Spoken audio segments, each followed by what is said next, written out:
Price இருக்கீங்க, சந்தோஷமா இருப்பீங்கன்னு விசுவாசிக்கிறேன். இந்த நாளிலும் கர்த்தர் கொடுக்கிற ஒரு வார்த்தைக்கு நேரம் போகலாம். நம்ம எந்த எந்த அடிப்படையில நம்ம தேவனுடைய வார்த்தைகளை பார்த்து கொண்டிருந்தோம். பின்வாங்கி போகாத இருதயம் நமக்கு தேவைன்னு சொல்லி பார்த்தோம். இப்ப பின்வாங்கி போகாத இருதயம் வேணும்னா நம்ம என்ன பண்ணணும் அது பார்க்கலாம். எபிரேய 4வது அதிகாரத்துல 1வது வசனம். ஆனபடியினாலே அவருடைய இளைப்பாறுதலில் பிரவேசிப்பதற்கு எதுவான வாக்குத்தத்தம் நமக்கு உண்டாயிருக்க, உங்களில் ஒருவனும் அதை அடையாமல் பின்வாங்கி போனவனாக காணப்படாதபடிக்கு பயந்திருக்க கடவோம். பின்வாங்கி போகாதபடிக்கு நம்ம பயந்திருக்கணுமா? எதுக்கு பயந்திருக்கணும்? கர்த்தருடைய வார்த்தைக்கு பயந்திருக்கணும், கர்த்தருக்கு பயந்திருக்கணும். இதுதான் நம்மளுடைய வாழ்க்கையில பின்வாங்கி போகாத இருதயம் என்னன்னா, கர்த்தருக்கு பயப்படுகிற பயம் நம்ம இருதயத்துல இருந்தாலே போதுங்க, நம்ம பின்வாங்கி போக மாட்டோம். புரியும், நான் வச்சு வாசிக்கிறேன். நமக்கு பயம் இருந்துச்சுன்னு வச்சுக்கோங்களேன், எப்பவுமே அலர்ட்டா இருக்கும்.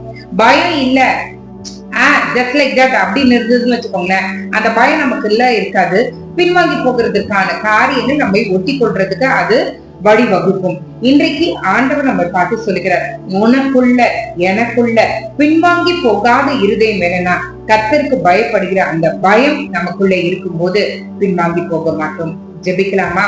எங்களை நேசிக்கிற நல்ல பரமபிதாவே, அப்பா நோப்பிற்கு சாகித்ய நிறைய தவிரே உமக்கு நன்றி.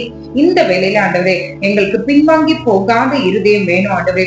உமக்கு பயப்படுகிற அந்த பயத்தை என் கர்த்தர் எங்களுக்கு தருவீராக. எந்தெந்த காரியங்களில் ஆண்டவரே நாங்கள் பயந்திருக்கிறோமோ ஆண்டவரே, அப்பொழுதெல்லாம் ஆண்டவரே நாங்கள் விழிப்பா இருப்போமே ஆண்டவரே. உம்முடைய வார்த்தைகளில பயப்படுகிற அந்த பயத்தை எங்க இருதயத்துல நீங்க தர வேண்டுமா நாங்கள் ஜெபிக்கிறோம் ஆண்டவரே. உம்முடைய வார்த்தையின்படி நடக்கிற அந்த பயத்தை எங்க இருதயத்துல நீ விதைக்க வேண்டுமா நாங்கள் ஜெபிக்கிறோம் ஏசப்பா. அப்பா நீ பூரண பலத்தை நீங்க தாங்க ஆண்டவரே. ஆண்டவரே நாங்கள் எப்பொழுதும் ஆண்டவரே கர்த்தர் எங்களை பார்த்து கொண்டிருக்கிறார் என்கிற பயம் இருக்கும் போது ஆண்டவரே பின்வாங்கி போக மாட்டோம் ஆண்டவரே. அந்த இருதயத்தை நிறைவேற்ற தாங்க. இந்த இரவில ஆண்டவரே நாங்கள் ஆண்டவரே யாரை நோடி இணைந்த ஆண்டவரே அப்பா கர்த்தருக்கு பயப்படுகிற அந்த பயத்தின் ஆவியை ஊற்றுங்கன்னு சொல்லி ஜெபிக்கிறாங்களோ ஒவ்வொருவர் மேலும் உங்களுடைய ஆவியை ஊற்றுவீராக. இரவில உறக்கம் இல்லாமல் பலவீனமாய் ஆண்டவரே யோசிக்கிற காரியங்களில என் கர்த்தர் காலை எழுந்து கொள்ளும் போது ஒரு புது பலத்தினால எழுப்ப வேண்டுமா நாங்க ஜெபிக்கிறோம் ஆண்டவரே. அப்பா நீர் எங்களோடு இருக்கிறீங்கன்ற ஆண்டவரே அந்த ஒரு தாட் ஆண்டவரே எங்களுடைய இருதயத்துல எழுதப்பட திருப்பசிங்க ஆண்டவரே. என் கர்த்தர் பார்த்து கொண்டிருக்கிறார், அவருடைய கண்கள் என்மேல்தான் நோக்கமாய் இருக்கிறது என்ற ஒரு காரியம் எங்களுடைய இருதயத்தில் இருக்குமானால் தானாய் பயம் வருமே ஆண்டவரே. உமக்கு பயப்படுகிற அந்த பயத்தின் ஆவியை ஊற்றி எப்பொழுதும் விழித்திருக்க பின்வாங்கி போகாதபடிக்கு எங்களுக்கு உதவி செய்யுங்க. காலை எழுந்து உங்க நாமத்தை மகிமைப்படுத்த கிருபை செய்யுங்க. மீட்பர் இயேசுவின் மூலம் ஜெபம் கேளும் நல்ல பரமபிதாவே. ஆமென், ஆமென், ஆமென்.